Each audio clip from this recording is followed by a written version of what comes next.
السلام علیکم خواتین حضرات، میں ہوں ڈاکٹر نذیر صدیقی اور آپ دیکھ رہے ہیں میرا یوٹیوب چینل۔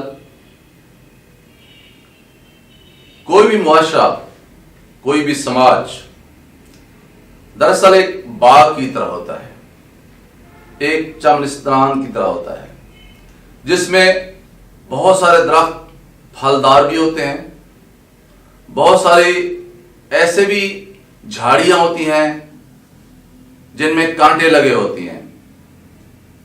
اسی طرح سماج اور معاشرے میں بھی کچھ لوگ بہت اچھے ہوتے ہیں، کچھ لوگ کم اچھے ہوتے ہیں، کچھ لوگ ایسے بھی ہوتے ہیں جو معاشرے پر بوجھ ہوتے ہیں۔ اس کارخانہ قدرت میں ہر انسان کو فائدہ اٹھانے اور ترقی کرنے کا حق حاصل ہے، کیونکہ یہ فطری تقاضا ہے اور ہر انسان کو آگے بڑھنے کا پورا موقع ملنا چاہیے، اور یہ ریاست کی بھی بنیادی ذمہ داری ہے۔ لیکن کسی بھی انسان کو یہ حق نہیں دیا جا سکتا کہ وہ دوسروں کے مفادات کو نقصان پہنچا کر اپنا فائدہ اٹھائے۔ یہ سراسر زیادتی والی بات ہے، اور اگر آپ اس فلسفے کے پیچھے جا کر دیکھیں تو آپ حیران ہوں گے کہ معاشرے کا وہ طبقہ جسے ماضی میں خوشامدی طبقہ کہا جاتا تھا، پھر ماضی قریب میں اسے چاپلوسی طبقہ کہا جاتا رہا ہے، اور آج کل کے دور میں باقول جاوید چودھری اسے بوٹ پالشا طبقہ کہا جاتا ہے۔ دراصل یہ وہ طبقہ ہے جو ہمارے اشرافیہ کو جس نے گھیر رکھا ہے۔ ایک حدیث شریف کا مفہوم ہے کہ مسلمان کبھی بھی خوش آمدی نہیں ہو سکتا اور وہ کسی کی بھی جھوٹی تعریفیں نہیں کر سکتا، اور یہ بھی ایک حدیث کا مفہوم ہے کہ جو منہ پر تعریف کرتا ہے اس کی گردن کاٹ دی جائے۔ اسی طرح حضور صلی اللہ علیہ وسلم نے ایک انسان سے جب کسی دوسرے انسان کی مبالغہ آرائی پر خوشامد کی باتیں سنی تو آپ نے فرمایا کہ تم نے اسے ہلاک کر دیا، تم نے اس کی کمر توڑ دی۔ اگر وہ انسان اتنا اچھا ہے تو تم یہ تو کہہ سکتے ہو کہ میرے خیال میں وہ اچھا ہے، لیکن اللہ تبارک و تعالیٰ کے نزدیک وہ کتنا اچھا ہے یہ صرف اللہ تعالیٰ کی ذات جانتی ہے۔ جائز تعریف کرنے میں کوئی حرج نہیں ہے، لیکن اگر کوئی بندہ، سماج کا، معاشرے کا کوئی طبقہ اپنا مطلب نکالنے کے لیے، اپنا فائدہ اٹھانے کے لیے دروغ گوئی پر مشتمل، جھوٹ پر مشتمل کسی کی کوئی تعریف کرتا ہے تو وہ قابل سزا ہے، کیونکہ اس سے معاشرے میں ناانصافی ہوتی ہے۔ دراصل جو شخص چاپلوسوں اور خوشامدیوں میں گھرا ہوتا ہے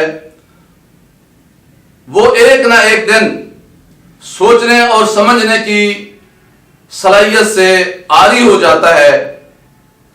یہ جو خوشامدی اور چاپلوس طبقہ ہوتا ہے وہ اس شخص کے کان بن جاتے ہیں جن سے وہ سنتا ہے، وہ اس کی آنکھ بن جاتے ہیں جن سے وہ دیکھتا ہے، وہ اس کی زبان بن جاتے ہیں جس سے وہ بولتا ہے، وہ اس کا ہاتھ بن جاتے ہیں جن سے وہ اپنے فیصلوں پر عمل کرتا ہے۔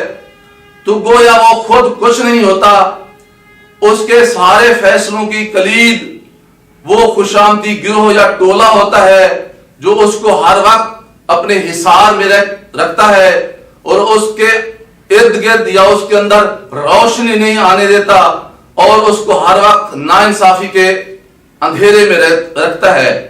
اور ایک وقت ایسا بھی آتا ہے کہ اس شخص کا، بھلے وہ افیسر ہے، بھلے وہ بیوروکریسی کا آدمی ہے، بھلے وہ کسی بھی معاشرے کے اشرافیہ سے تعلق رکھتا ہے، پھر اس کا اپنا وجود جو ہے وہ گم ہو جاتا ہے اور پھر وہ دوسروں کے رحم و کرم پر رہ جاتا ہے۔ یہ صرف پاکستان کی بدقسمتی نہیں ہے، یہ پوری دنیا کی بدقسمتی ہے، اور یہ آہستہ آہستہ بیماری اور وبا بڑھتی جا رہی ہے۔ اب بدقسمتی سے چاپلوسی اور خوشامد نے ایک فن کی شکل اختیار کر لی ہے۔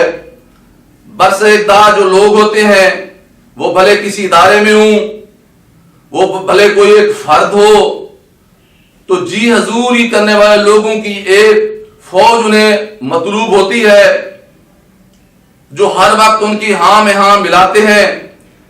جہاں سچ سننے کی حوصلہ باقی نہیں رہتا، چاہے وہ اقتدار کی راہداریاں ہوں، چاہے وہ سیاسی فضائیں ہوں، چاہے وہ کوئی انتظامیہ ہو، اس بیماری نے ہر جگہ پنجے گاڑ رکھے ہیں۔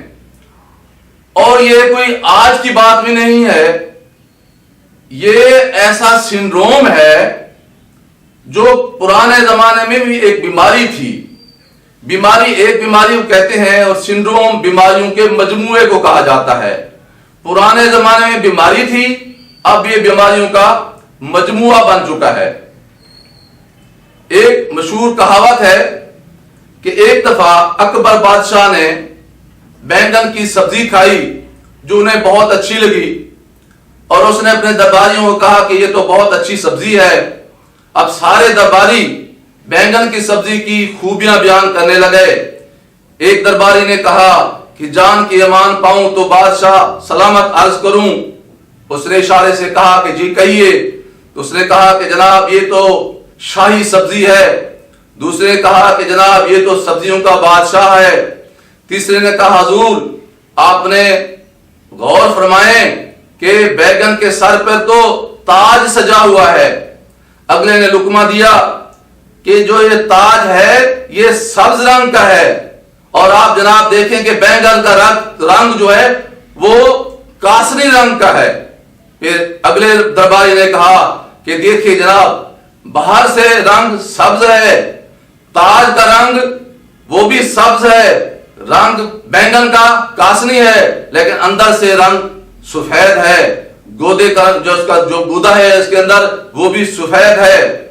ایک ایک کر کے اس بینگن کی خوبیاں بادشاہ سلامت کی خدمت میں پیش کی گئیں، تاکہ بادشاہ سلامت اپنے غلاموں کی، اپنے خوشامدیوں کی، اپنے بوٹ پالشوں کی، اپنے چاپلوسوں کی بات سن کر باغ باغ ہو جائے، کیونکہ بادشاہ سلامت کی خوشی سے ان کی روزی روٹی جڑی ہوئی تھی۔ اتفاق سے بادشاہ کے پیٹ میں مروڑ پڑ گئے، اور دوسرے دن بادشاہ نے کہا کہ یہ بینگن بھی کوئی سبزی ہے، اس کی وجہ سے مجھے پیٹ میں مروڑ پڑ گئے۔ اب وہی درباری، وہی ان کا منہ، وہی ان کی آنکھیں جن میں کوئی شرمندگی نہیں تھی، وہی ان کی زبان جس میں کوئی جو ہے کوئی حیا اور لحاظ نہیں تھا۔ ایک نے کہا کہ جناب یہ بھی کوئی سبزی ہے، دوسرے نے کہا کہ جناب آپ نے دیکھا نہیں اس کا رنگ، یہ تو کالا کلوٹا ہے۔ تیسرے نے کہا کہ جناب آپ نے دیکھا اس کا تو پیٹ نکلا ہوا، یہ تو بد شکل ہے۔ اگلے نے کہا کہ جناب آپ دیکھیں کہ اس کے پیٹ کے اندر دانے ہیں، جس کے اندر پیٹ کے اندر دانے ہیں وہ صاف نہیں ہے، اس کو وہ کھانے کے قابل بھی ہوتا ہے، زہرے سے پیٹ کے مروڑ ہونے تھے۔ تو بادشاہ سلامت نے کہا کہ کل تو آپ اس کے تعریفیں کے پل باندھ رہے تھے۔ تو سب نے ہاتھ جوڑ کر کہا کہ جناب ہم تو آپ کے غلام ہیں، ہم تو بادشاہ کے غلام ہیں، ہم تو آپ کے ایک ایک حرف کی، ایک ایک لفظ کی حرمت رکھنے والے ہیں۔ آپ کہیں گے کہ سورج نکل رہا ہے تو ہم کہیں گے نکل رہا ہے، آپ کہیں گے غروب ہے تو ہم کہیں گے غروب ہو رہا ہے۔ ہم نے تو آپ کی ہاں میں ہاں ملانی ہے، کیونکہ آپ کی خوشنودی ہمارے لیے وہ زندگی کا پیغام ہے۔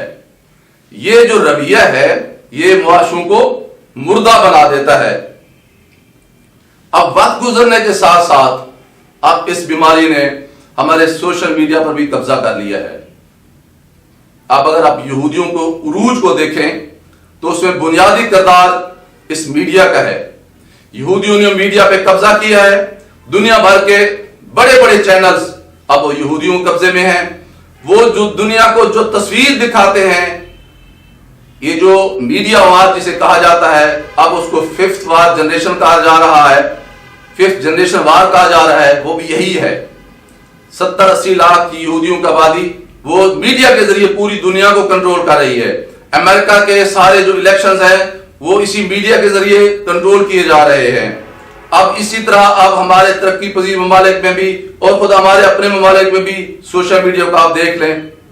اب کسی بھی شخص کے بارے میں، کسی بھی ادارے کے بارے میں، کسی بھی افسر کے بارے میں، کسی بھی منسٹر کے بارے میں، کسی بھی منتخب نمائندے کے بارے میں لوگ تصویریں لگاتے ہیں، اس کے بارے میں پوسٹیں لگاتے ہیں، اس کے بارے میں آرٹیکل لکھتے ہیں، اس کے بارے میں ویڈیو ڈالتے ہیں، اس کے بارے میں کالم لکھتے ہیں، اس کی بے پناہ مدح سرائی کرتے ہیں۔ ظاہر ہے جب وہ شخص، جب وہ ادارہ، جب وہ ملک، جب وہ ایمبیسی، جب وہ سفارت خانہ یہ ساری چیزیں پڑھتا ہے تو فطری بات ہے اس کے دل میں اس شخص کے بارے میں نرمی آ جاتی ہے، اس کا دل نرم پڑ جاتا ہے، اور پھر اس نرمی سے وہ لکھنے والا شخص ناجائز فائدہ اٹھاتا ہے۔ یہاں تک تو بات سمجھ میں آتی ہے، لیکن یہ جو نرمی ہے اس سے فائدہ اٹھا کر ہم دوسروں کے حقوق جو غصب کرتے ہیں، یہاں ناانصافی شروع ہوتی ہے۔ مثال کے طور پر کسی ایک فیصلہ ساز شخص یا ادارے کے بارے میں تعریف کر کے جب ہم میرٹ کو پامال کرتے ہیں، ہم ایک نوکری ہے جس نے نوکری دینی ہے، ہم اس کی خوشامد کر کے، اس کے بارے میں لکھ کے، اس کی خوشامد کر کے وہ ایک ایسے نااہل بندے کو نوکری دلوا دیتے ہیں، تو پھر جو بندہ میرٹ پہ تھا اس کا حق مارا جاتا ہے۔ یہاں سے ناانصافی شروع ہوتی ہے، اور یہاں سے جو ہیں وہ معاشرے مردہ بننے کی راہ پر گامزن ہونا شروع ہو جاتے ہیں۔ یہ بہت ہی زیادتی اور ظلم والی بات ہے، اس پہ نگاہ رکھنے کی بہت زیادہ ضرورت ہے۔ میں سمجھتا ہوں کہ بڑے بڑے لوگ جو ہیں ان کے ارد گرد درجنوں کی تعداد میں یہ جو خوشامدی اور چاپلوس اور یہ جو بوٹ پالشاہ ارد گرد پھرتے رہتے ہیں، یہ اپنا بھی نقصان کرتے ہیں اور خود ان اداروں یا ان افراد کا بھی نقصان کرتے ہیں جن کی یہ خوشامد کرتے ہیں، اور ان کے اندر ایسی ایسی خوبیاں ڈھونڈ کے لاتے ہیں جن کا خود اس شریف آدمی کو ہی پتہ نہیں ہوتا۔ اسے ایسے ایسے جو ہے سبز باغ دکھاتے ہیں کہ اوپر خدا ہے اور نیچے تو آپ ہیں، دنیا تو آپ کے پیچھے دیوانی پھر رہی ہے، آپ کی تو وہ عظمتیں ہیں کہ خدا پناہ۔ تو اس کا نتیجہ یہ ہے کہ وہ سوچنا چھوڑ دیتا ہے، وہ سمجھنا چھوڑ دیتا ہے، وہ فکر کرنا چھوڑ دیتا ہے، اور یہ سمجھتا ہے کہ ہر طرف امن اور جو ہے آشتی ہے، اور جو ہے بس سارے لوگ میری تعریفیں کر رہے ہیں، حالانکہ سب تعریفیں اللہ تعالیٰ کی ہیں۔ آہستہ آہستہ وہ انسان حواس باختہ ہوتا چلا جاتا ہے، اور ہر وقت اپنی تسبیح سنتے وہ خدا نخواستہ یہ سمجھ بیٹھتا ہے کہ میں تو ناگزیر ہوں، حالانکہ ان ناگزیر لوگوں سے کئی قبرستان جو ہیں وہ بھرے پڑے ہیں۔ اور پھر اس ماحول میں اگر کوئی انسان سچ بتانے کی کوشش کرے، اس شخص کو بتائے کہ نہیں یار آپ یہاں بھول رہے ہیں، آپ سے یہ غلطی ہو رہی ہے، یہاں میرٹ کی پامالی ہو رہی ہے، یہاں آپ اپنے دوستوں کو نظر انداز کر رہے ہیں، آپ خوشامدیوں کی بات میں آ کر دھوکہ کھا رہے ہیں، آپ کو مستقبل میں اس سے نقصان ہوگا، تو پھر وہ اہل اقتدار اس کو اپنا مخالف سمجھنا شروع کر دیتا ہے، اسے ایوائڈ کرتا ہے، حتیٰ کہ اس کو اپنا دشمن سمجھنا شروع کر دیتا ہے۔ حالانکہ تاریخ گواہ ہے کہ جس نے خوشامدیوں کی بات سنی وہ تاریخ کا حصہ بن گیا، وہ قصہ پارینہ بن گیا، آج اسے دنیا نہیں جانتی۔ اور جس نے اپنے مشیر اچھے رکھے، جس نے تاریخ پر نگاہ رکھی، جس نے حق کے فیصلے کیے، اپنے دماغ سے سوچا، اپنی عقل سے سوچا، نور بصیرت سے سوچا، حق بات کی، میرٹ کیا، خوشامدیوں، چاپلوسوں اور بوٹ پالشوں کی بات میں نہیں آیا، تو پھر یا تو وہ مغلیہ خاندان کی بنیاد رکھ گیا یا پھر وہ سلطنت عثمانیہ کی بنیاد رکھ گیا۔ دوستو فیصلہ آپ نے کرنا ہے کہ آپ نے ماضی کا جو ہے ایک گمنام انسان بننا ہے یا آپ نے مستقبل کا ایک نامور انسان بننا ہے، یہ فیصلہ میں آپ پہ چھوڑتا ہوں۔ آخر میں آپ دوستوں کی خدمت میں نذیر اکبر آبادی پہ چند اشعار پیش کرتا ہوں۔ پیار سے جوڑ دیے، جس کی طرف ہاتھ جو آہا وہیں خوش ہو گیا، کرتے ہی وہ ہاتھوں پہ نگاہ۔ غور سے ہم نے جو اس بات کو دیکھا، واللہ کچھ خوشامد ہی بڑی چیز ہے، اللہ اللہ جو کہ کرتے ہیں خوشامد وہ بڑے ہیں انسان، جو نہیں کرتے وہ رہتے ہیں ہمیشہ حیران۔ ہاتھ آتے ہیں خوشامد سے ہزاروں سامان، جس نے خوشامد بنائی میں اس کے قربان۔ خواتین و حضرات، آپ سے گزارش ہے کہ میرا YouTube channel doctor Nazir Siddiqui اور ماشاء اللہ لائف اسٹائل کو سبسکرائب فرمائیں، میری اس ویڈیو کو زیادہ سے زیادہ شیئر کریں اور گھنٹی کے بٹن کو ضرور دبائیں۔ اپنا خیال رکھیں، اپنے ارد گرد کے لوگوں کا خیال رکھیں، اور سب سے زیادہ میرے اس پیارے پاکستان کا خیال رکھیں جس نے ہمیں اپنی شناخت دی ہے۔ بہت شکریہ، السلام علیکم۔